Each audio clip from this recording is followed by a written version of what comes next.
Channel 5 Tamil நேயர்களுக்கு வணக்கம். இன்றைய நேர்காணலில் நம்மோடு இணைந்திருக்கும் சிறப்பு விருந்தினர் வாரும் இணையதள ஆசிரியர், பத்திரிகையாளர் வாராகி அவர்கள். வணக்கம் சார். வணக்கம் பிரதர். நலமா இருக்கீங்களா? பிரமாதமாக இருக்கு சார். ஜாஃபர் சாதிக்கோடைய வழக்கு தற்பொழுது என்ன நிலையில் இருக்குது சார்? ஜாஃபர் சாதிக்கு வழக்கை பொறுத்தவரையும் இப்போ சமீபத்தில் அந்த விசாரணை அதிகாரி மேலே ஞானவேல் சிங் மேலே ஒரு புகார் ஒன்று பார்த்துருப்பீங்க. நீதிமன்றத்தில் போயிட்டு எப்பவுமே திருடனுக்கு தேள் கொட்டினா கத்த மாட்டான்ற மாதிரி இவர்கள் உத்தம புத்தர்கள் மாதிரி நினச்சிக்கிட்டு சில விஷயங்களை பண்ணுறாங்க. இப்போ நீங்கள் அதிகாரிகளை மாற்றுறோன்னு வச்சுக்கோங்க. இதை விட நேர்மையான அதிகாரியாக இருந்தான்னா இன்னும் கூடுதலான செக் வைக்க மாட்டாங்களா? நீங்கள் ஒரு அலிகேஷனை ஒரு அதிகாரிகிட்ட சொல்லும் போது அதற்கான ஆதாரங்களை கையில் சொல்லணும். இன்றைக்கி ஒட்டுமொத்த ஊடகங்களுக்கும் இவர் யாருன்றது வெளியில் சொன்னது அந்த துணை இயக்குனர் தான். அவரை பற்றியான ஒரு அலிகேஷனை சொல்கிறீங்க. அவர் விசாரணையினுடைய முறை தவறாக இருக்கான்னு நீங்கள் சொல்கிறீங்க. பத்திரிக்கையாளர் சந்திக்கக்கூடாதுன்னு சொல்கிறீங்க. நான் அதை ஒத்துக்கிறேன். பத்திரிக்கையாளர் சந்தித்ததில் அவர் எப்பவுமே ஹோம் டிபார்ட்மெண்ட்டில் ஒரு பர்மிஷன் வாங்கணும். இன்றைக்கி பெரும்பாலும் பார்க்குற காவல்துறை அதிகாரிகள்லாம் பத்திரிக்கையாளர் சந்திப்பதற்கு முன்பாக ஹோம் டிபார்ட்மெண்ட்டில் ஹோம் செக்ரட்டரி செய்யறது வாங்க பண்ணணும். அதுக்கு அரசு விதிமுறைகளில் இருக்குது. அதனால் இது போன்ற குற்றவாளிகளை குற்றம் சுமத்தும் போது இதையாவது இந்த அதிகாரிகள் உணரணும். இனிமேல் இது போன்ற விஷயங்களில் இந்த ஜாஃபர் சாதிக்கின்ற நபர் இன்னமும் உத்தம புத்திரம் மாதிரி அதுமா அந்த நீதிமன்றத்தில் சொல்லலை. விசாரணையுடைய முறையில் சில தவறுகள் நடந்திருக்கு. நீங்கள் பத்திரிகையாளர்கிட்ட எது தகவலை சொன்னதாக சொல்கிறாங்க. இன்னும் சொல்லப்போனால் அதற்கு பின்புலமாக சில ஆஃபீஸர்ஸ் தான் அதுக்கு எதிராக வேலை செஞ்சுருக்கிறாங்கன்றது. ஏன்னா ஏதோ ஒரு விதத்தில் ஒரு சில காரணங்கள் ஏதோ ஒரு விதத்தில் இருப்பாங்க பின்புலமாக. ஏன்னா நல்லவர்கள் பின்னாடி 4 பேர் இல்லைனாலும் இது போன்ற கேடு விளைவிக்கக்கூடிய நபர்கள் பின்னாடி ஒரு 4000 பேராவது இருப்பான். ஏன்னா அந்த காசை இவனுங்க ஏதோ ஒரு விதத்தில் வாங்கி சாப்பிட்றவனுங்க. அப்படியாப்பட்ட சம்பவங்களில் இப்போது விசாரணை என்பது இப்போ குறிப்பிட்டு பார்த்திங்கன்னா இப்போ அமீர் போயிருந்தார். அந்த புகாரி திரும்பவும் கூப்பிட்டுருந்தாங்க. கூப்பிட்டதன் அடிப்படையில் இவர்களிடம் சில ஆவணங்கள் இங்கே சர்ச் பண்ணி கொண்டு போனதை இடி டிபார்ட்மெண்ட் வந்தாங்க. இது போன்ற விஷயங்கள் என்சிபியை பொறுத்தவரையும் அமீர் மீது எந்த விதமான குற்ற நடைமுறைகளில் இல்லை. இந்த பணங்கள் மட்டும் இவர் கைமாறி இருக்குது. ஆரம்ப காலத்திலேயே ஃபஸ்ட்டு அவர் சொல்லும் போதே நான் எதற்கும் தயாராக இருக்குன்னு சொல்கிறார். போகிறார் அமீர். போன அமீனுடைய எந்த விஷயத்தில் மாட்டுவாருன்னு கேட்டிங்கன்னா என்சிபியில் மாட்ட மாட்டார். ஏன்னா இந்த நேரடியாக இந்த போதைத்தர பொருட்கள் விற்பனையில் அவர் ஈடுபாடு இல்லை அப்படின்னு இந்த விசாரணையில் அதிகாரிகள் கண்டுபிடிச்சிட்டாங்க. ஆனால் இந்த தேர்தல் முடிஞ்சதுக்கு பிறகு இப்போ நம்ம நடந்திருக்க சம்பவங்களில் நமக்கு கொடுக்குற சோர்ஸ் டெல்லியிலேருந்து சொல்லக்கூடிய அதிகார வட்டாரத்துன்னு சொல்கிறது என்னென்னா இவர் ஈடியில் கண்டிப்பாக கைது செய்யப்படுவார். அந்த பணம் பரிமாற்றம் அந்த மாதிரி பணம் பரிமாற்றத்தில். ஏன்னா இவர் அந்த கணக்கு வழக்குகள் சரியாக அமீர் கொடுக்கப்படலை. அவர் எடுத்துகிட்டு போன ஆவணங்கள்லேயே சரியாக இருக்குது. இவர் ஏற்கனவே இவங்க வருவாங்கன்னு தெரிஞ்சிடுச்சு. நம்ம ஆரம்பத்துலேருந்தே சொல்லணும் அமீர் மீது கண்டிப்பாக வழக்கு பாயும், அதில் மாற்றிக்கிறது கிடையாது. அதுக்கு சில சம்பவங்களை நம்ம உதாரணமாகவும் சில இதில் சொல்லியிருக்கோம். என்னென்னா அமீரை பொறுத்தவரையும் இந்த என்சிபி வழக்கில் விடுவிக்கப்பட்டாலும் ஏன் என்ஃபோர்ஸ்மெண்ட் உள்ளே வர்றான்னா அவர் வாங்கக்கூடிய பணம் சம்பளம் 12 கோடி ரூபா என்னமோ பேசப்படுது. அந்த 12 கோடியில் நீங்கள் அதுக்கான இவர் வாங்கப்பட்ட லீகலாக வாங்கப்பட்ட பணமும் இப்போ இல்லீகலாக பெறப்பட்ட பணமும் ரெண்டுமே வேறுபட்டு நிற்குது. அதை அவன் ஜாஃபர் சாதிக்கு தன்னுடைய கஸ்டடியிலே சொல்லிட்டான். இது இவ்வளோ பணம் கொடுத்துருக்கேன், இவருக்கு மட்டும் நான் தரல. நான் இந்த நடிகை இந்த கயலானந்திக்கு நான் எவ்வளோ பிளாக்கில் கொடுத்தேன் ஒயிட்டில் கொடுத்தேன்னு சொல்லியிருக்கேன். இந்த கயலானந்தி அந்த முறை சம்மன் சுட்டு அழைப்பாங்க. இதெல்லாம் தாண்டி யோகி பாபுக்கு எவ்வளோ கொடுக்கப்பட்டிருக்கு, வெற்றிமாறனுக்கு எவ்வளோ கொடுக்கப்பட்டிருக்குன்ற விஷயத்தை எல்லாத்தையுமே பாக்ஸுன்ற ஒரு ரேட்டு போட்டிருக்காங்க. அதாவது நான் ஒரு பாக்ஸுனால் இந்த ரேட்டு 1 லட்ச ரூபா இந்த அப்படின்ற மாதிரி ஒரு பெட்டி அப்படின்னு கணக்கு போட்டு தான் இது கோட் வேர்டு எழுதி வச்சுருக்க விஷயங்களில் அதை இத்தனை பொட்டின்னு சொல்லி தான் கொடுக்கப்பட்டிருக்கு. சிற்றரசு எவ்வளோ கொடுக்கப்பட்டிருக்குது, இந்த அறிவாலயம் புரோக்கர் பூச்சி முருகன் அவருக்கு எவ்வளோ கொடுக்கப்பட்டிருக்கு, அவருக்கு யாரெல்லாம் கை காட்டினாரோ அவருக்கெல்லாம் எவ்வளோ பணம் கொடுக்கப்பட்டிருக்குது. இப்போது இதெல்லாம் திமுகவை நோக்கி இந்த தேர்தல் ரிசல்ட்டுக்கு பிறகு இது ஒவ்வொருத்தருக்காக கைது படம் நடக்கலாம்.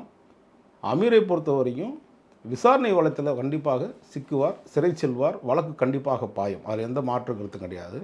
எனக்கு ஒரே ஒரு வருத்தம் என்னன்னு கேட்டிங்கன்னா, ஒரு சினிமாவை நேசித்த ஒருவன் இது போன்ற சிக்கலில் போய் மாற்றுறதுக்கு முக்கிய காரணம் நான் பல இடங்களில் சொல்லியிருக்கிறேன்.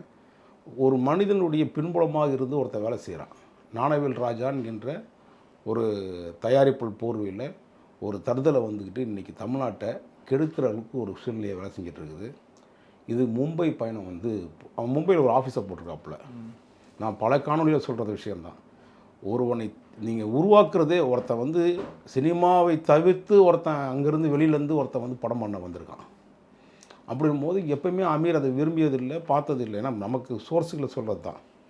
ஆனால் வேறு வழியே இல்லாமல் சினிமாவுக்கு அப்பாற்பட்ட ஒருத்தன் கூட தொடர்பு வச்சுக்கிட்டு இவர் ஊராக அவங்க கூட சுற்றுப்பயணம் பண்ணது, அவன் எல்லாரையுமே கவர்ந்துட்டான். ஆனால் இவருக்கு அந்த வழக்கு தன்மையெல்லாம் தெரிந்தாலும் கூட வேறு வழி இல்லாமல், நான் ஏற்கனவே சொல்கிறேன், ஒருத்தனை தள்ளுறீங்கல்ல, ஒரு குற்றத்துக்கு தள்ளுறதுக்கு முக்கிய காரணம் இந்த சிவகுமாரன் ஃபேமிலி.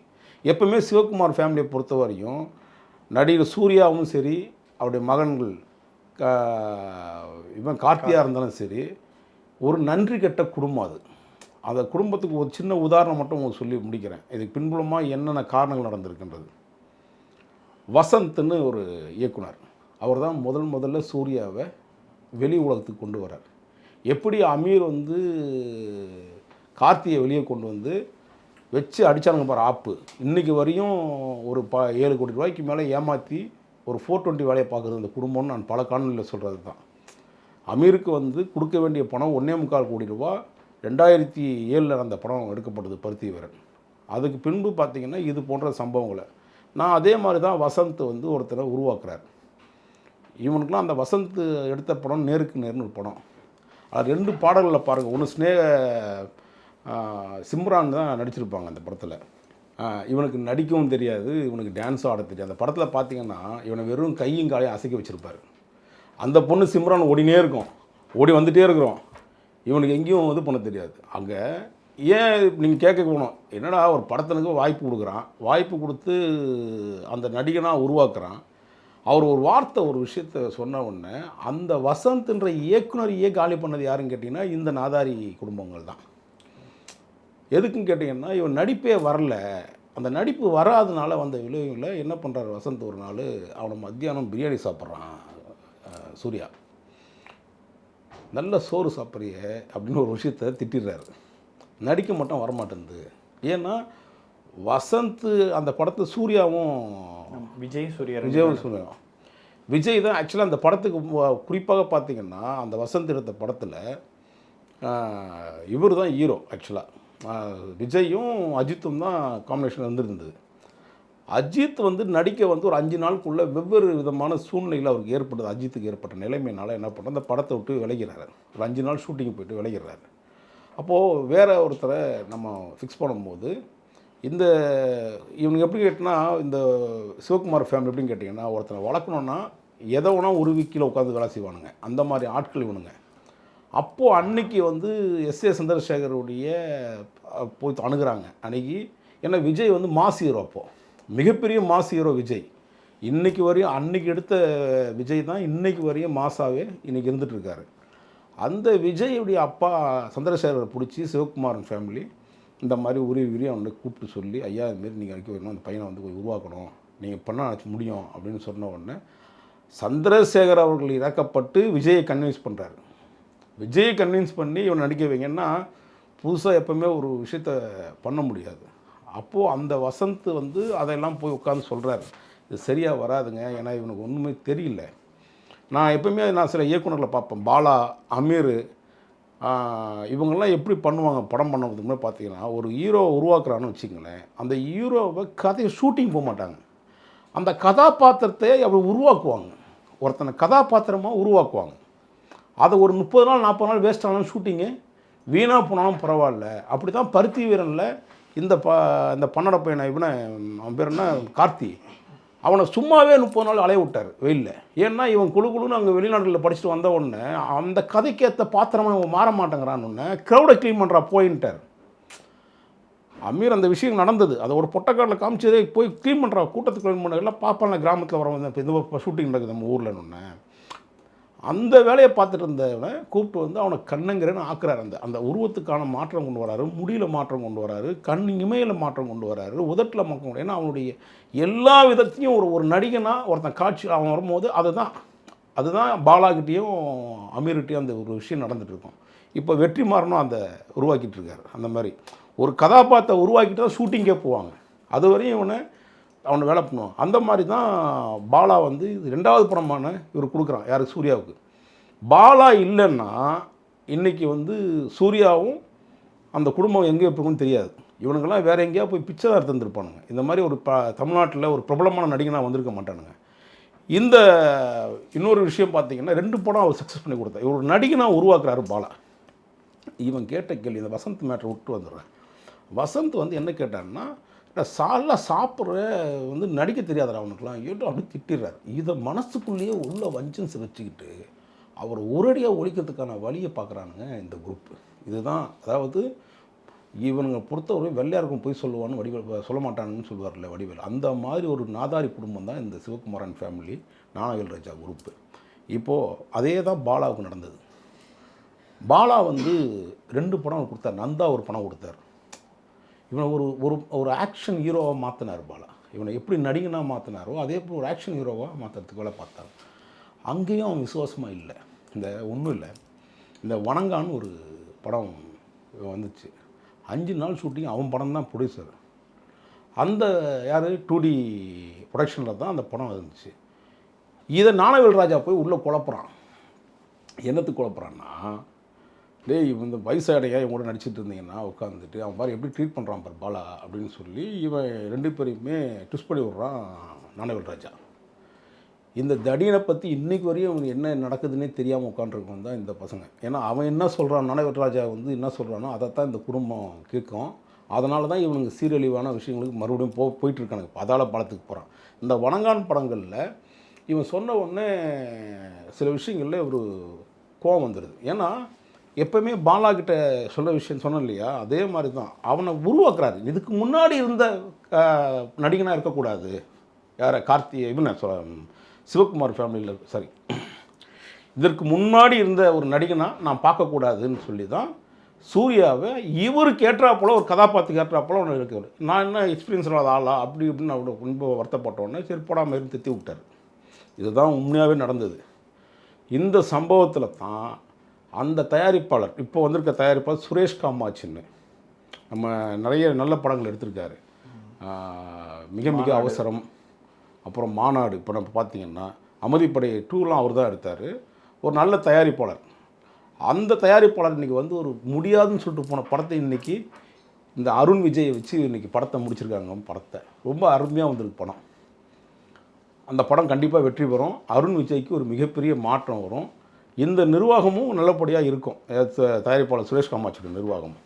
அப்படி இவர்கள் எப்படிலாம் ஒருத்தனை அழிவு பாதை கொண்டு வராங்கன்றதுக்கு நான் எதுக்கு அந்த சொல்கிறேன்னா, அமீருடைய வாழ்க்கை இன்றைக்கி சீரழிஞ்சு போகிறதுக்கு முக்கிய காரணமாக இருந்த ஞானவேல் குடும்பமும் இந்த சிவகுமாரன் ஃபேமிலியும் தான். எவனுக்குமே நன்றி விசுவாசமாக இருந்ததில்லை.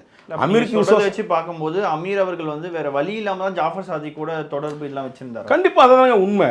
நீங்கள் சினிமா எனக்கு நான் வந்து சினிமா துறையில் நான் பல ஆண்டு காலம் அதை பார்த்ததுனால சொல்கிறேன். சினிமாவே இப்போ நீங்கள் பாலாவை கூப்பிட்டு ஒரு பிஸ்னஸ் பண்ண சொன்னீங்கன்னா பண்ண மாட்டார். அமீரை கூப்பிட்டு ஒரு படம் சொன்னீங்கன்னா பண்ண மாட்டார். பிஸ்னஸ் பண்ணால் பண்ண மாட்டார். வெற்றிமாறனை கூப்பிட்டு நீங்கள் இது பண்ணுங்கன்னு சொன்னால் பண்ண மாட்டாப்புல. காரணம் இவங்களுக்கு சினிமா தவிர வேறு எதுவுமே தெரியாது அந்த 3 பேருக்குமே. இந்த 3 பேரில் அது பல இயக்குநர்கள் அது இருக்கிறாங்க. இப்போ உதாரணத்துக்கு தான் சொல்கிறேன். ஏன்னா அதை தாண்டி இப்போ நடிகைகள்னால் வச்சிங்களேன், அவங்களாம் லைஃப்பில் எப்படி செட்டில் ஆகணும்னு தெரியும். இப்போ நடிகர் ராஜேஷ்னு ஒருத்தர் இருந்தார். அவர் ஆரம்பத்திலேயே இந்த படம் வந்துட்டு இருக்கும் போதே அப்பப்போ அந்த புறநகர் பகுதியில் இடங்கள்லாம் வாங்கி போட்டு ரியல் பண்ண ஆரம்பித்தார். அது பிஸ்னஸ் போயிடுச்சு. அதே மாதிரி பாண்டு, நடிகர் பாண்டு, இது போன்ற செந்தில், அவர் ஃபைனான்ஸ் அப்போவே வந்து இதாகிட்டாங்க. இதை தவிர வேறு எதுவுமே தெரியாதுங்க. அதனால தான் இவங்க சக்ஸஸ் இயக்குனராக இருக்கான். அதனால தான் இந்த மாதிரியான கலிச்சரை பசங்க கூட சேரக்கூடிய சூழ்நிலையை உருவாக்கிடுச்சு அமீருக்கு. இந்த விசாரணை என்பது இது நீடிச்சுட்டு தான் போவோம். திமுக இந்த நிர்வாகிகள்லாம் வந்து இந்த தேர்தலுக்கு பிறகு பல பேர் கைது செய்யப்படுவார்கள். அதில் எந்த மாற்று கருத்தும் இருக்காது. நிச்சயமாக சார். தொடர்ந்து பேசுவோம். சேனல் 5 தமிழ் நேயர்களுக்காக பல்வேறு கேள்விகளுக்கு மிக பொறுமையாக பதில் தந்தமைக்கு நன்றி சார். நன்றி சார். வணக்கம்.